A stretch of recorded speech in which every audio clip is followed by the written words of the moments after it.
Bienvenue dans Salam Sahel, le podcast de l'Agence Sahel. Nous vous invitons à ouvrir le regard sur les questions de paix et de développement dans la région sahélienne. Avec nos invités, à chaque épisode, nous vous proposons un autre regard sur les questions de paix et de développement au Sahel et en Afrique de l'Ouest.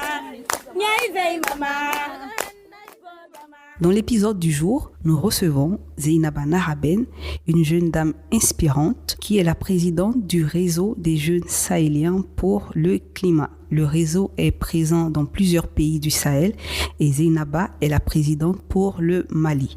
Elle abordera avec nous l'engagement de la jeunesse malienne pour l'environnement.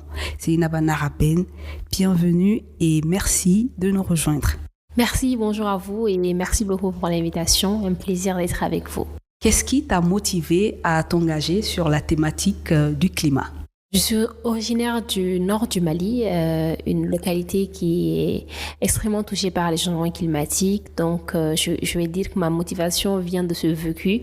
En fait, vivre dans le fin fond du Sahel m'a fait vraiment prendre conscience de mon rôle à jouer dans la lutte contre les changements climatiques pour bien évidemment préserver l'avenir de ma localité et on va dire de la planète tout entière.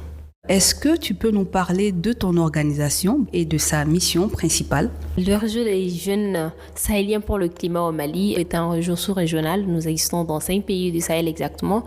Et c'est vraiment un réseau qui a pour objectif de faire la promotion des pratiques de développement durable pour lutter contre les changements climatiques. Donc au niveau du Mali, nous sommes focus en formation, sensibilisation et plaidoyer, puisqu'on s'est rendu compte que l'information ne passe pas assez sur la question climatique. Les gens ne sont pas totalement au courant, sinon conscients des enjeux liés au changement climatique. Donc, se donner comme objectif au niveau du réseau de former le maximum de personnes, de sensibiliser le maximum de personnes, mais aussi de plaider au niveau national et international pour que la question de la jeunesse soit prise en compte dans la lutte contre les changements climatiques et qu'il y ait aussi, on va le dire, le nerf de la guerre, plus de financement climatique, surtout pour le Sahel.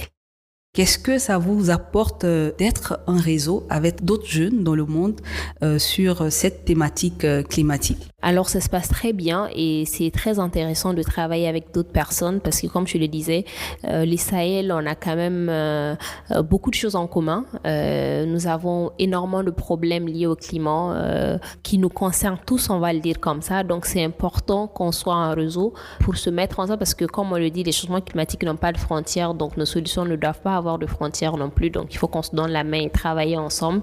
Les solutions du Niger peuvent être des solutions pour le Mali, pour le Burkina, ainsi de suite. Donc, c'est important qu'on se côtoie, qu'on travaille ensemble pour trouver ensemble une solution à ce problème. Quel est le niveau de conscience et d'intérêt des jeunes face aux questions climatiques ? Alors, j'aime bien le dire, les gens ne sont pas intéressés, en tout cas le maximum parce que aujourd'hui on a beaucoup plus de jeunes qui s'engagent, qui commencent à s'engager, mais on se rend compte toujours que la majorité en fait de ces jeunes ne sont pas très conscients, n'ont pas les informations qu'il faut et ne s'intéressent pas trop à la question, en tout cas comme il se doit. C'est pourquoi d'ailleurs, comme je le disais tantôt, notre objectif c'est de ramener ces jeunes-là à la raison parce que en fait la lutte contre les changements climatiques doit se faire par nous jeunes. Ce serait pas à quelqu'un d'autre de le faire à notre place en fait. Et justement, quelles sont les stratégies gagnantes qui peuvent permettre à plusieurs jeunes Maliens de s'engager sur la question climatique ? Montrer déjà l'impact sur leur vie aujourd'hui et demain, les actions menées par nos aïeux dans le passé qui aujourd'hui impactent le climat, qui impactent aujourd'hui notre vie quotidienne et c'est que ça peut amener demain si on ne fait absolument rien. Donc je pense que c'est ce qu'il faut aujourd'hui pour ramener les jeunes à la raison, pour les ramener à cette lutte-là. Il faudrait savoir que la lutte contre les changements climatiques, c'est une lutte qu'on fait déjà pour soi et ensuite pour tout simplement la planète. Et si on veut vivre, on veut bien vivre aujourd'hui et demain, il faut qu'on lutte contre les changements climatiques.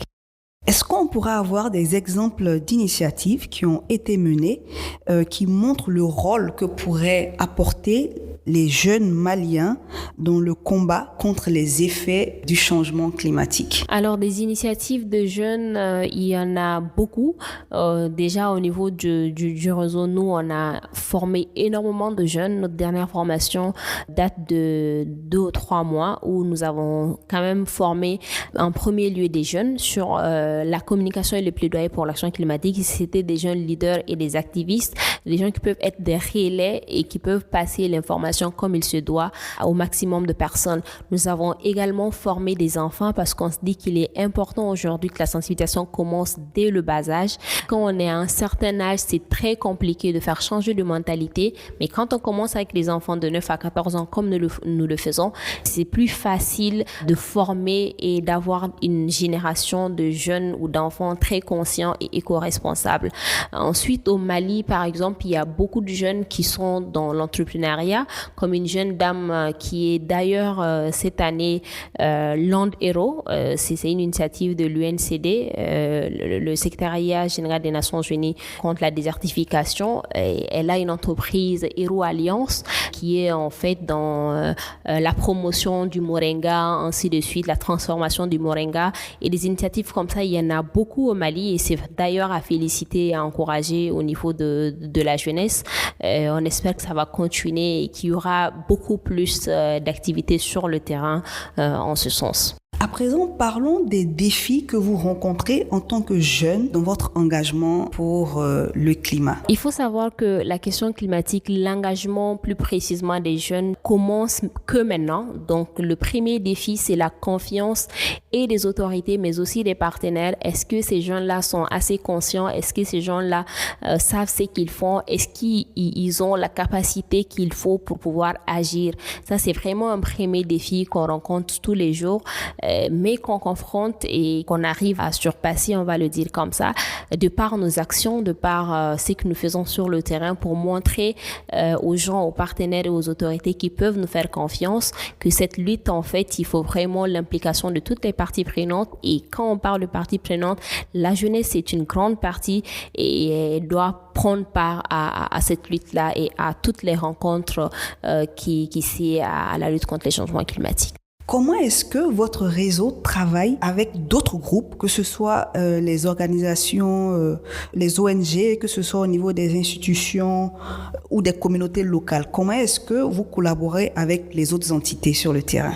Nous collaborons beaucoup avec les autres organisations. Pratiquement toutes nos activités, nous essayons d'associer 1 ou 2 autres organisations qui évoluent également dans le domaine pour plus d'impact en fait. Parce que personnellement, je me dis que ensemble, on peut faire beaucoup plus de choses, on peut faire de grandes choses et ça ne sert à rien de rester de son côté, de mener ses petites activités de son côté alors qu'on peut se mettre ensemble en alliance avec d'autres organisations et faire énormément de choses. On collabore aussi avec des partenaires, des organisations internationales et aussi les autorités. On travaille beaucoup avec les autorités, on les implique, on les informe de nos activités et on les invite surtout qu'ils viennent voir ce que nous faisons sur le terrain et ce dont nous sommes capables parce qu'on le fait aussi pour aider leur plan d'action. Zeynaba, quelle est votre vision pour l'avenir en termes d'action climatique sur le terrain? Alors ma vision, c'est vraiment, on va dire, une jeunesse plus engagée et une jeunesse qui va être consciente et sur le terrain, mais surtout une jeunesse qui sera accompagnée, une jeunesse qui sera comprise et dont la place lui sera donnée dans cette lutte. Qu'on nous donne, comme j'aime bien le dire, notre chance d'agir aussi, de montrer nos preuves et de faire ce qu'il faut pour lutter contre les changements climatiques. Et c'est vraiment ça ma vision. Je vois un Sahel plus vert, comme j'aime bien le dire, un Sahel mais vraiment plus vert, avec des actions concrètes, des autorités qui feront des changements climatiques leur priorité, une communauté internationale qui sera toujours présente à nos côtés pour nous aider à aller très loin. Quels sont les conseils que tu donnerais à des jeunes qui souhaiteraient s'engager comme toi dans la lutte contre les effets du changement climatique, dans la lutte pour l'environnement? Alors je leur dirais de foncer. de foncer, mais vraiment parce qu'on en a besoin. On a besoin aujourd'hui des jeunes dans cette lutte-là.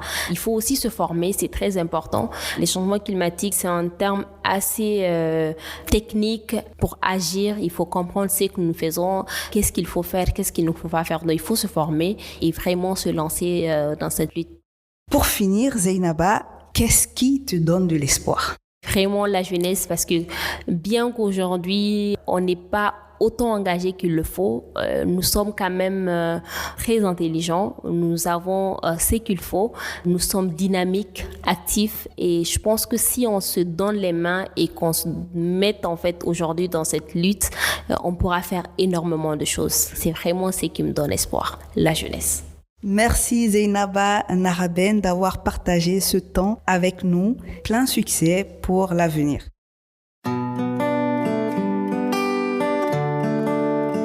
Merci pour votre écoute. Si vous avez aimé cet épisode, n'hésitez pas à le partager autour de vous. Et si vous souhaitez suivre l'actualité de l'Alliance Sahel, rejoignez-nous sur alliance-sahel.org.